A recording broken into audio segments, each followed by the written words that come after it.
Hello and good morning, students. Welcome to our online session of social science. So, students, today we are going to discuss fifth part of the chapter, that is constitutional design. So, students, let's recall the first what we read in the last part of the video. We read about the diversities of people in India. We also started the topic 2.3, that making of the Indian Constitution. So students, let's move further with the fifth part of this chapter with its continuation. So our next point is the path to constitution. The path to constitution. It means कि हम constitution की ओर कैसे बढ़ें, कैसे आगे बढ़ें. तो अब हमें जो constitution की तरफ जो रास्ता है कि किस तरीके से हमें अपना constitution बनाना है. So it is also the very important topic to read. Okay, students. So let's move further. Despite all these difficulties, there was one big advantage for the makers of the Indian Constitution. Unlike South Africa, means कि इतनी सारी difficulties के बावजूद, ठीक है, Indian constitution के makers के लिए एक बहुत बड़ा एडवांटेज था कि उन्हें किसी भी तरह का कंसेंसस बनाने की जरूरत नहीं थी. ओके, यानी कि पब्लिक को ये समझाने की जरूरत नहीं थी कि हमारा कॉन्स्टिट्यूशन कैसा होना चाहिए. Okay, they did not have to create a consensus about a democratic India should look like. Okay, means कि उनको पब्लिक को ये समझाने की जरूरत नहीं थी कि हमारा कॉन्स्टिट्यूशन कैसा होना चाहिए. अब आप सोचेंगे कि ऐसा क्यों, तो उसका रीजन यह है कि कॉन्स्टिट्यूशन बनने से पहले जब आजाद इंडिया नहीं हुआ था, उस समय में ही इस तरह के डिबेट चल रहे थे कि आखिर जब इंडिया आजाद होगा, वो उसके बाद इंडिया का कॉन्स्टिट्यूशन कैसा होना चाहिए, इंडिया किस तरीके का डेमोक्रेटिक कंट्री होना चाहिए और कौन कौन से रूल उसमें लागू होने चाहिए, इंप्लीमेंट होने चाहिए. तो इस वजह से सभी लोग पहले ही राजी हो चुके थे कि इंडिया का कॉन्स्टिट्यूशन है वो कैसा होगा, इंडिया कैसी कंट्री रहेगी और नियम कानून किस तरीके से चलेंगे, और इसलिए कॉन्स्टिट्यूशन बनाते समय लोगों को मन में बनाने की ये जरूरत नहीं थी. Okay, much of this consensus had evolve during the freedom struggle.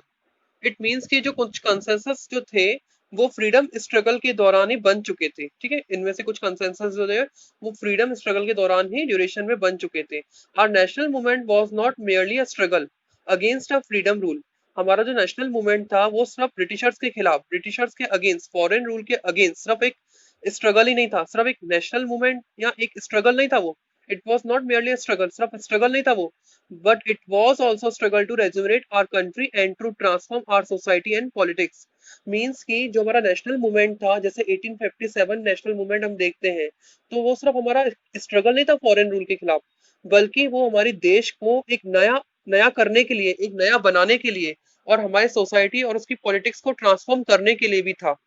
देश को नया बनाने के लिए और सोसाइटी और पॉलिटिक्स को चेंज करने के लिए, ट्रांसफॉर्म करने के लिए भी था, मीन्स देश को एक तरीके से नया रूप प्रदान करने के लिए था. There were sharp differences of opinion within the freedom struggle about the path India should take after independence. और कहीं ना कहीं हर जो फ्रीडम स्ट्रगल के साथ जुड़े हुए लोगों के मन में कुछ शार्प डिफरेंसेस भी थे कि इंडिया जो है इंडिपेंडेंस के बाद कैसा होगा, किस तरीके का पाथ जो है वो अपनाएगा. तो कहीं ना कहीं हर किसी के आपस में डिफरेंसेस भी थे, हर किसी की राय अलग होती है ना. सच डिफरेंसेस एग्जिस्ट इवन टुडे, और इस तरह के डिफरेंसेस अगर देखा जाए तो आज भी देखने को मिलते हैं. Yet some basic ideas and come to be accepted by almost everyone. लेकिन फिर भी कुछ बेसिक आइडियाज जो थे वो कहीं ना कहीं कुछ लोगों के द्वारा उसे अपना लिया गया था. देखते हैं, अगर आज भी देखो तो किसी को कोई पार्टी पसंद होती, किसी को कोई पार्टी पसंद होती, कोई बोलता है कि अगर इस तरह की सरकार होती तो ऐसा रहता, उस तरह की सरकार रहेगी तो ऐसा रहता, कोई बोलेगा कम्युनिस्ट पार्टी होनी चाहिए, कोई बोलेगा ये पार्टी होनी चाहिए. तो हर किसी की जो राय होती है, मतभेद होते हैं, अलग अलग रहते हैं.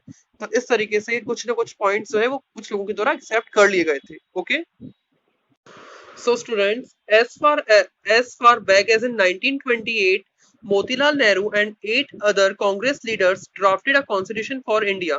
तो देखा जाए तो 1928 में मोतीलाल नेहरू और 8 और कांग्रेस के जो लीडर्स थे उन्होंने इंडिया के लिए कॉन्स्टिट्यूशन को ड्राफ्ट किया. In 1931, the resolution at the Karachi session of the Indian National Congress dwelt on how independent India constitution should look like. तो अगर देखा जाए तो 1931 में कराची सेशन में एक रिजोल्यूशन पास हुआ कि आखिर हमारा इंडियन कॉन्स्टिट्यूशन जो है, इंडिपेंडेंट इंडिया का कॉन्स्टिट्यूशन, वो कैसा होना चाहिए और कैसे दिखना चाहिए. ठीक है, तो इसके लिए रिजोल्यूशन जो है वो पास हुआ था. Both these documents were committed to the inclusion of universal adult franchise, right to freedom and equality and to protecting the rights of minorities in the Constitution of Independent India.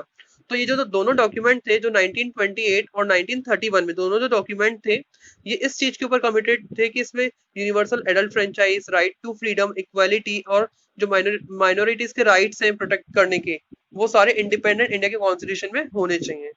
Thus, some basic values were accepted by all leaders much before the Constituent Assembly met to deliberate on the Constitution. So, देखिए जो basic values थे constitution के वो बहुत पहले ही accept किए जा चुके थे जब हमारा कॉन्स्टिट्यूएंट असेंबली बना था और कॉन्स्टिट्यूशन बनाने के लिए बैठा था. Okay. So students, the familiarities with political institution of colonial rule also helped develop an agreement over the institutional design. तो देखिए जो पॉलिटिकल इंस्टीट्यूशन थे कॉलोनियल रूल के समय में उन्होंने एक तरीके से एग्रीमेंट किया कि इंस्टीट्यूशनल डिजाइन कैसा होना चाहिए, किस बात को लोगों के बीच में किस तरीके से समझाया जाए कि किस तरीका का इंस्टीट्यूशनल डिजाइन होना चाहिए. The British rule had given voting rights only to a few. जो ब्रिटिश गवर्नमेंट थी उन्होंने वोट देने का अधिकार सिर्फ कुछ ही लोगों को दिया था. Only a few person got the voting right. On that basis the government had introduce very weak legislature. और उस बेसिस पर ऑन दैट बेसिस जो गवर्नमेंट थी उस बेसिस पर गवर्नमेंट ने जो ब्रिटिश गवर्नमेंट थी उन्होंने जो लेजिस्लेचर जो इंट्रोड्यूस किया वो बहुत वीक था. Elections were held in 1937 to provincial legislature and ministers all over British India. तो 1937 में इलेक्शंस कंडक्ट कराए गए, ठीक है, प्रोविंशियल लेजिस्लेचर्स के और मिनिस्टर्स जो ब्रिटिश इंडिया के पूरे मिनिस्टर्स के लिए. These were not fully democratic government. जो फुली डेमोक्रेटिक गवर्नमेंट्स नहीं थी, ठीक है, they were not fully democratic governments. उस समय फुली डेमोक्रेटिक तो गवर्नमेंट्स ही नहीं. But the experience gained by the Indians in working of the legislature institutions prove to be very useful for the country. ठीक है, लेकिन जो एक्सपीरियंस जो मतलब जो इलेक्शंस में जो इंडियंस चुनकर आए उनके लिए बहुत अच्छा एक्सपीरियंस रहा कि ठीक है कि लेजिस्लेचर इंस्टीट्यूशन में किस तरीके से काम किया जाना चाहिए. तो ये देश के लिए अपने खुद के इंस्टीट्यूशन एस्टेब्लिश करने के लिए बहुत ज्यादा यूजफुल रहा. ठीक है, and working in them means कि जो एक्सपीरियंस जो इंडियंस ने गेन किए कि लेजिस्लेटिव इंस्टीट्यूशंस में किस तरीके से काम करना चाहिए और बहुत उन लोगों के लिए यूजफुल रहा कि वो अपने खुद के इंस्टीट्यूशंस और वर्किंग को किस तरीके से करेंगे और किस तरह से उनके साथ काम करेंगे. Okay. That is why the Indian Constitution adopted many institution details and procedures from colonial laws like the Government of India Act 1935. तो इसीलिए इंडियन कॉन्स्टिट्यूशन ने काफी सारे इंस्टीट्यूशनल डिटेल्स और प्रोसीजर जो है वो कॉलोनियल लॉस जैसे गवर्नमेंट ऑफ इंडिया एक्ट 1935 से अडॉप्ट की, मींस उन्होंने रिसीव की, क्योंकि इन सारे चीजों के साथ काम करना जो था वो लोगों के लिए बहुत ज्यादा इजीली था क्योंकि वो इस सारी चीजों से बहुत टाइम से स्पेंड कर रहे थे. इसलिए इन सारे डिटेल्स और इन सारे प्रोसीजर्स को उन लोगों के लिए अपनाना बहुत काफी हेल्पफुल था. That's why Indian constitution adopted many institution details and procedures from the government of India act 1935. The years of thinking and deliberation on the framework of the constitution had another benefit. Our leaders gained confidence to learn from other countries. Means काफी सालों की thinking, काफी सालों की debate, काफी time की debate के बाद जो कॉन्स्टिट्यूशन की जो फ्रेमवर्क था, ठीक है, उसके ऊपर हमें काफी ज्यादा चीजें मिली. मतलब इतने सारे सोचने के बाद, इतने सारे डिबेट्स करने के बाद हमें इसमें काफी फायदा मिल चुका था कि हम इसे बहुत अच्छे तरीके से फ्रेमवर्क को प्रिपेयर कर पाए. ठीक है, जो हमारे लीडर्स थे उनको दूसरी कंट्रीज से भी काफी सारा एक्सपीरियंस मिला, काफी सारा कॉन्फिडेंस मिला कॉन्स्टिट्यूशन को बनाने के लिए, but on our own terms, लेकिन हमारी खुद की टर्म्स पर हम उसे प्रिपेयर करेंगे. Many of our leaders were inspired by the ideals of French revolution. ठीक है, काफी सारे जो हमारे लीडर्स थे वो फ्रेंच रिवॉल्यूशन के आइडियल्स से काफी ज्यादा इंस्पायर्ड थे. The practice of parliamentary democracy in Britain. और पार्लियामेंट्री डेमोक्रेसी जो थी उस ब्रिटेन में उसकी प्रैक्टिस से भी इंस्पायर्ड थे. और जो bill of rights in the US, जो बिल ऑफ राइट्स थे यूएस में, उससे भी काफी ज्यादा इंस्पायर थे. मींस हमारी इंडिया का जो कॉन्स्टिट्यूशन है इतना बड़ा है बिकॉज की कोई चीज कहीं से ली गई, कोई चीज कहीं से ली गई है, तो हर देश से कुछ ना कुछ लिया गया और मिक्स करके एक बहुत बड़ा कॉन्स्टिट्यूशन जो है वो फ्रेम किया गया है. ठीक है, that's why our Indian constitution is written and largest constitution in the world. Okay. The socialist revolution in Russia had inspired many Indians to think of shaping a system based on social and economic equality. तो socialist revolution जो था Russia में, इसने कई सारे Indians को inspire किया कि वो हमारे इंडिया के कॉन्स्टिट्यूशन को एक कैसा शेप दे पाए, सोशल और इकोनॉमिक इक्वालिटी के बेस्ड पर शेप कर पाए. एक ऐसा सिस्टम तैयार हो जिसमें सोशल और इकोनॉमिक इक्वालिटी दी गई हो. Okay. Yet they were not simply imitating what others had done. Means कि वो जस्ट दूसरी कंट्रीज के जो कॉन्स्टिट्यूशन उनको फॉलो नहीं कर रहे थे, कि उन्हीं की चीजों को सिर्फ फॉलो नहीं करना, उनको पहले परखना समझना हर चीज को देखकर ही किया जाता है। At each step they were questioning whether these things suited our country, और हर स्टेप पे एक तरीके से क्वेश्चन उठ रहे थे कि ये चीजें जो है हमारी कंट्री पे सूट होंगी, ये चीजें क्या हमारी कंट्री को सूट करेंगी, ये हमारी कंट्री के लिए सही होंगी। All this factor contributed to the making of our constitution, और ये सारे फैक्टर्स ने हमारी कॉन्स्टिट्यूशन में बहुत ज्यादा कॉन्ट्रीब्यूट जो है वो किया था। Okay, so students, now one of the most important topic we are going to read, that is Constituent Assembly. तो ये सबसे important topic है। Okay, so let's start. Who then were the makers of Indian Constitution? You will find here very brief sketch of some of the leaders who played an important role in making the Constitution. तो कौन थे जिन Indian constitution को किस तरीके से frame किया गया, और इंडियन कॉन्स्टिट्यूशन के फ्रेमर्स मेकर्स कौन थे। तो आपको यहाँ पर कुछ ब्रीफ स्केच मिलेंगे कुछ लीडर्स के जिन्होंने कॉन्स्टिट्यूशन को मेकिंग में बहुत इंपॉर्टेंट रोल को प्ले किया। तो आप ये साइड से देख सकते हैं, ये साइड से जो पिक्चर्स बनी इनके साथ कुछ डिटेल्स दी गई है, तो ये आपको खुद से स्टूडेंट्स रीड करना है, आप इनको रीड करेंगे तो एग्जाम्स में आपको इससे भी पूछा जा सकता है क्वेश्चन, इसलिए आपको इनको रीड करना है। ओके, तो कुछ ब्रीफ स्केच में इनकी जानकारी दी गई थी किस तरीके से कॉन्स्टिट्यूएंट असेंबली जो थे वो बनाई गई थी। The drafting of the document The drafting of the document called the Constitution was done by assembly of elected representative called the Constituent Assembly. तो जो एक डॉक्यूमेंट का जो ड्राफ्टिंग था, जो डॉक्यूमेंट को ड्राफ्ट करना था, ठीक है, कॉन्स्टिट्यूशन के लिए, ठीक है, वो किसके द्वारा किया गया था, एक इलेक्टेड रिप्रेजेंटेटिव थे, जो इलेक्टेड रिप्रेजेंटेटिव थे कॉन्स्टिट्यूएंट असेंबली के, इनके द्वारा ड्राफ्ट किया गया था कॉन्स्टिट्यूशन को। Elections to the constituent assembly were held in, बहुत इंपॉर्टेंट पैराग्राफ है स्टूडेंट्स, ये ध्यान से समझेंगे, ठीक है। जो इलेक्शंस थे वो कब हेल्ड हुए थे, 1946 जुलाई 1946 में कॉन्स्टिट्यूएंट असेंबली के लिए इलेक्शंस जुलाई 1946 में हुए थे। जो फर्स्ट मीटिंग थी जो फर्स्ट मीटिंग थी वो कब हुई थी, फर्स्ट मीटिंग आपकी हुई थी कॉन्स्टिट्यूएंट असेंबली की 1946 दिसंबर में, ठीक है। Soon after the country was divided into India and Pakistan, और कुछ दिनों बाद जो कंट्री थी उसे दो पार्ट्स में डिवाइड किया गया, इंडिया और पाकिस्तान के बीच में। The constituent assembly was also divided into constituent assembly of India and that of Pakistan, और इसी तरीके से कॉन्स्टिट्यूएंट असेंबली भी दो पार्ट्स में डिवाइड हुई, एक पार्ट एक इंडिया की और एक पाकिस्तान की, तो दोनों की अलग अलग कॉन्स्टिट्यूएंट असेंबली भी बनी। The constituent assembly that wrote the Indian constitution had 299 members. तो कॉन्स्टिट्यूएंट असेंबली जो थी उन्होंने क्या लिखा कि जो इंडिया का कॉन्स्टिट्यूशन है उसमें कितने मेंबर्स थे, 299 मेंबर्स थे, ठीक है। The assembly adopted the constitution on 26 नवंबर 1949। तो जो असेंबली थी उसने कॉन्स्टिट्यूशन को 26 नवंबर 1949 को अडॉप्ट किया, but it came to effect on 26 January 1950।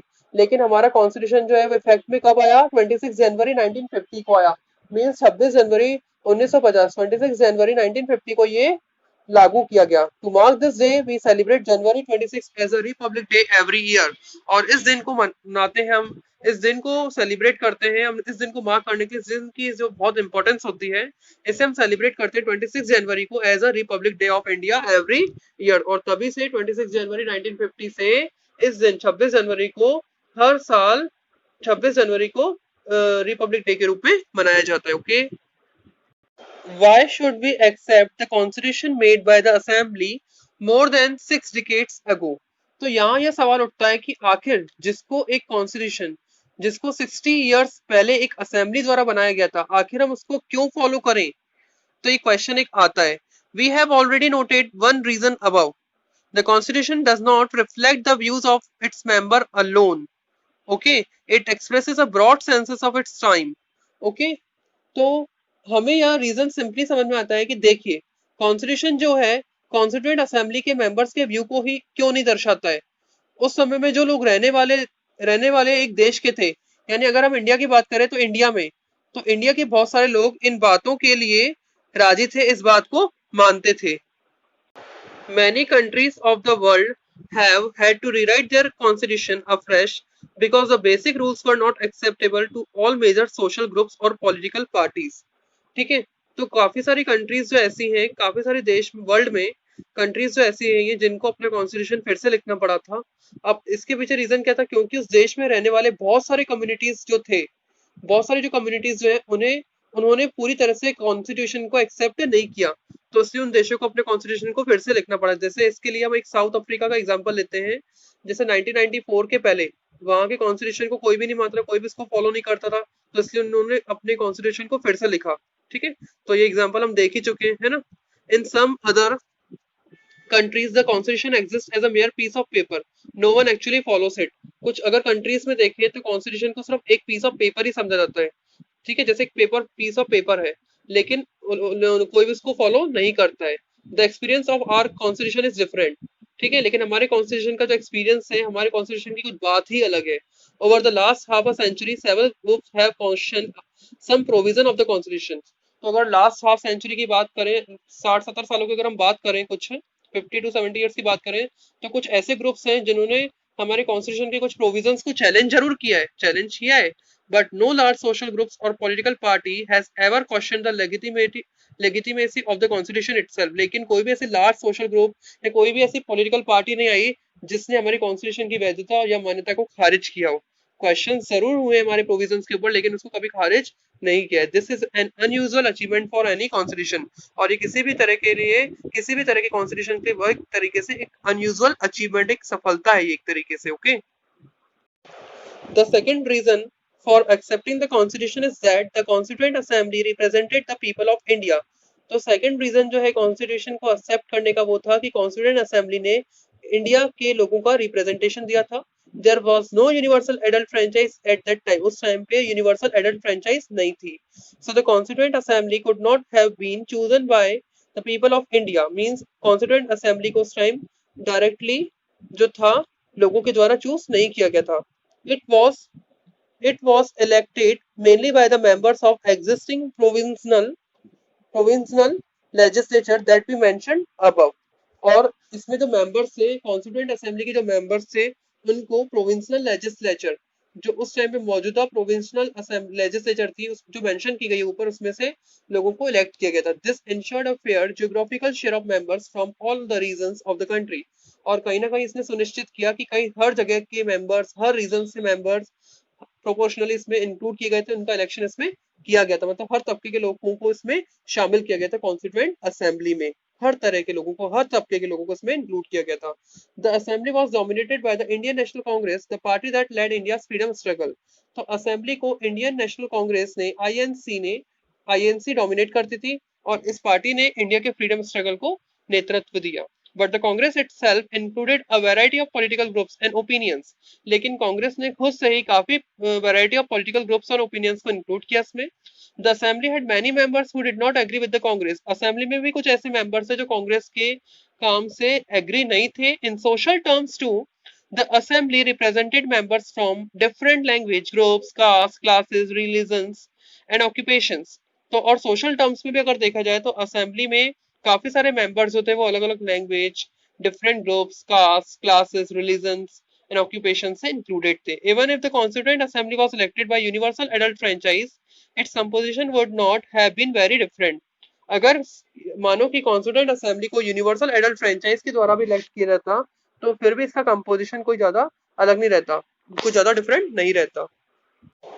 Finally, the manner in which Constituent Assembly worked gives the sanctity to the Constitution। तो फाइनली, ठीक है, जो मैनर था जिसमें कॉन्स्टिट्यूशन असेंबली काम करती थी, उसने कॉन्स्टिट्यूशन को फाइनलाइज किया एक तरीके से, ताकि उस कॉन्स्टिट्यूशन को सभी लोग एक्सेप्ट कर सके। तो फाइनली इस तरीके से कॉन्स्टिट्यूशन को तैयार किया जा रहा था कॉन्स्टिट्यूएंट असेंबली के द्वारा। The constituent assembly work in a systematic, open and consensual manner. तो जो कॉन्स्टिट्यूएंट असेंबली थी वो सिस्टमेटिक, ओपन और कंसेंसुअल मैनर में काम करती थी, जहां पर सभी लोगों को अपनी बात रखने की इजाजत थी। First some basic principles were decided and agree upon. और फर्स्ट कुछ प्रिंसिपल्स, बेसिक प्रिंसिपल्स डिसाइड किए गए, उनको एग्रीड किया गया। Then a drafting committee chaired by doctor, important point है स्टूडेंट से ड्राफ्टिंग कमिटी का। इसके बाद एक ड्राफ्टिंग कमिटी जो थी वो बनाई गई। डॉक्टर भीमराव अंबेडकर ने एक ड्राफ्टिंग कॉन्स्टिट्यूशन बनाया फॉर डिस्कशन के लिए।